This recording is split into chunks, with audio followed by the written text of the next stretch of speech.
am Ishita Khurana, first professional MBBS student at Vardhaman Mahavir Medical College and Safdarjung Hospital, New Delhi.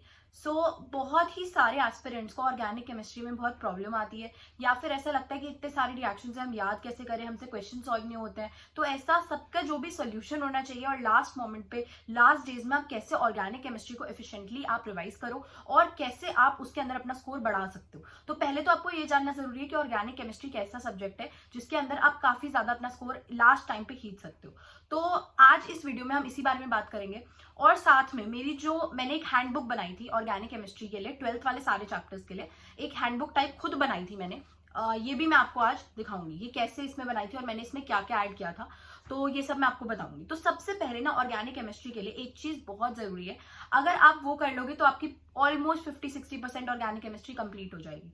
वो चीज है reaction mechanism, GOC. बहुत सारे लोग ignore कर देते हैं, अभी भी तुम लोगों के पास टाइम है, जीओसी जो है और रिएक्शन मैकेनिज्म वाला पार्ट है वो अच्छे से स्ट्रॉन्ग कर लो। तो होगा क्या, आप में से बहुत सारे लोगों ने मेरी अनअकैडमी पर फ्री ऑर्गेनिक केमिस्ट्री क्लासेस भी ज्वाइन की थी, और वहां पे मैंने रिएक्शन मैकेनिज्म, जीओसी, काफी सारे इंपॉर्टेंट पॉइंट्स ऑलमोस्ट कवर करवा के कंप्लीट करवा दिए। तो अगर आप चाहो तो आप वो रिकॉर्डेड भी देख सकते हो।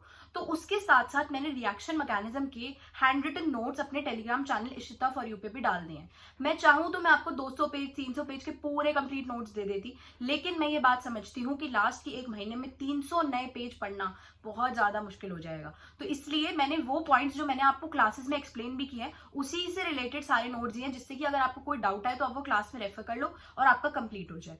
तो सबसे पहले अपनी रिएक्शन मैकेनिज्म को स्ट्रॉन्ग कर लेना, अगर तुमने वो कर लिया तुम्हारे सारे क्वेश्चन आगे के बन जाएंगे। उसके बाद क्या करो, जैसे आपने रिएक्शन मैकेनिज्म कर लिया, फिर जो आगे के चैप्टर्स जैसे 11 के चैप्टर्स है, 12 के चैप्टर्स है, उसमें क्या होगा कि बहुत सारे ना रिएक्शन मैकेनिज्म वाली चीजें यूज होंगी। और जैसे अगर आपने इन डिटेल पढ़ा है कि जैसे अगर फॉर एग्जांपल आपने न्यूक्लियोफिलिक सब्स्टिट्यूशन रिएक्शन मैकेनिज्म में ही पढ़ लिया था, तो जब आप आगे चैप्टर्स पढ़ोगे उसमें आपको दोबारा नहीं पढ़ना पड़ेगा। उसमें क्या बचेगा कि कैसे आप बनाओगे कोई भी, जैसे अल्कोहल कैसे बनाओगे और फिर अल्कोहल के क्या केमिकल प्रॉपर्टीज हैं। ये 2 तरह के रिएक्शन बचते हैं और ये 2 तरह के बस हमें याद करने हैं, बाकी हमारा सब कुछ रिएक्शन मैकेनिज्म से हो गया। और कुछ प्रॉपर्टीज वगैरह दी होती है, तो उसके लिए क्या करो, एनसीईआरटी की लाइंस हाईलाइट कर लो जो प्रॉपर्टीज या जो थ्योरी वाला कंटेंट है। उसके अलावा क्या करो, जितनी भी रिएक्शंस है, मैंने क्या किया था मैं आपको दिखाती हूँ। और मैंने ये हैंडबुक बनाई थी, ये हैंडबुक मैंने बनाई थी। इसके अंदर मैंने क्या किया, ये मैंने खुद बनाई थी। इसके अंदर मैंने जैसे हेलो एल्केन्स है पहला चैप्टर, इसके मैंने टेलीग्राम पे भी मैं पूरी हैंडबुक, अगर आप लोग बोलोगे पूरी की पूरी हैंडबुक मैं Telegram channel Ishita for you पे फ्री ऑफ कॉस्ट बिल्कुल आपके लिए अपलोड कर दूंगी, जिससे कि आपको बहुत ईजी हो जाए। और ये मैंने खुद बनाई थी। तो ये मेरे हेलो एल्केन्स के लिए है, देखो जैसे हेलो एल्केन्स की केमिकल प्रॉपर्टीज हो गई। फिर इसके बाद मैंने क्या किया, हेलो एल्केन्स के लिए मैंने जो भी इनकी प्रॉपर्टीज जो प्रिपरेशन होती है वो कैसे होती है, वो एक पेज में, सिर्फ एक पेज में समराइज है। बस एक पेज रिवाइज करती थी, पूरा रिवाइज हो जाता था। एक बार डिटेल में पढ़ो, उसके बाद ये रख लो बस। और रोज ये तो आप रोज भी रिवाइज कर सकते हो। फिर देखो जैसे मैंने ये बनाया था कि अल्कोहल कैसे बनाए, तो अल्कोहल बनाने के लिए ये पूरा एक पेज में रिवाइज हो गया। फिर उसके बाद जैसे तुमने बना लिया एक पेज पे कि फिनॉल कैसे बनाए, ये मैंने थोड़ा क्रिएटिवली लिखा था कि फिनॉल बनाए कैसे, और सारे रिएक्शंस एक पेज में लिख लिए थे। तो होता क्या था, जैसे ऑर्गेनिक केमिस्ट्री रिवाइज करनी है तो क्या किया, ये वाली पूरी हैंडबुक अपनी रिवाइज की। इसमें सारे 12th के चैप्टर्स के हैं, 11th हाइड्रोकार्बन्स का नहीं है बट 12th के सारे चैप्टर्स हैं। और साथ में मैंने ना एक एक पेज पे ऐसे लिखा हुआ था कि एक पेज पे सारे टेस्ट, मतलब हर चीज का टेस्ट कि हमें जैसे अगर हमें टेस्ट करवाने होते कि 3 डिग्री कौन सा है, 2 डिग्री, ये सारे टेस्ट एक पेज पे लिख लिए थे सारे कंपाउंड्स के। तो वो एक कंपैरेटिव स्टडी हो जाती है, जिससे ना आप बस वो रिवाइज करो, पूरे सारे चैप्टर्स रिवाइज। तो वो भी मैंने बना रखे हैं, वो भी मैं टेलीग्राम पे डाल दूंगी।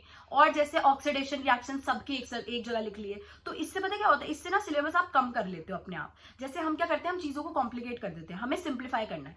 और जैसे आपको अगर आप अपना बनाना चाहो, आप खुद भी बना सकते हो कि आप क्या करो, सारी रिएक्शंस जो हैं जैसे केमिकल प्रॉपर्टीज वाले सारी रिएक्शंस एक पेज पे लिख लिए, और जितने भी तुमने प्रिपरेशन वाले हैं वो एक जगह लिख लिए। तो उसके अलावा अगर तुम ये दोनों चीजें कर ली और उसके अलावा तुमने रिएक्शन मैकेनिज्म भी किया हुआ है, तो चैप्टर में कुछ बचा ही नहीं एनसीईआरटी में। तुम खोल के देखना, सिर्फ थ्योरी वाले पॉइंट्स बचेंगे, फिजिकल प्रॉपर्टीज बचेंगी, वो एनसीईआरटी में हाईलाइट करके रखो। तो क्या करना हुआ, सिर्फ रिएक्शन मैकेनिज्म रिवाइज करा, हैंडबुक रिवाइज की जल्दी से अपनी, और उसके साथ एनसीईआरटी के इंपॉर्टेंट पॉइंट्स रिवाइज कर लिए। तो ये तरीका है लास्ट मंथ में एफिशिएंटली रिवीजन करने का। मैं चाहती नहीं हूँ कि मैं आपको 200-300 पेजेस के नोट्स दे दूं पूरे, क्योंकि होगा क्या, आपने कुछ तरीके से पढ़ रखी होगी ऑर्गेनिक, कुछ ना कुछ आपने पढ़ा होगा, तो अभी वो बिल्कुल नया करना बहुत डिफिकल्ट हो जाएगा। तो इससे अच्छा है कि आप लोग अपने या तो खुद हैंडबुक बना लो, या मैं आपको टेलीग्राम पे दे दूंगी, आप ज्वाइन कर लो।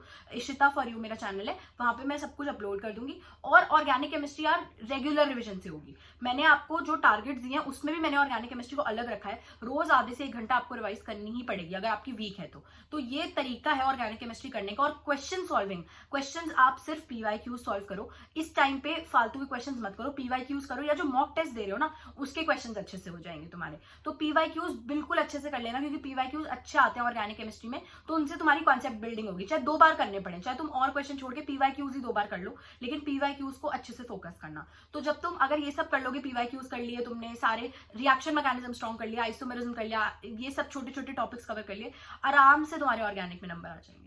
सो आई थिंक आपको इस वीडियो से हेल्प हुआ होगा। अगर आपको लगता है I am genuinely helping you, then do subscribe my YouTube channel, join my Telegram group Ishita for you, and most importantly stay happy, stay healthy and study smart. See you.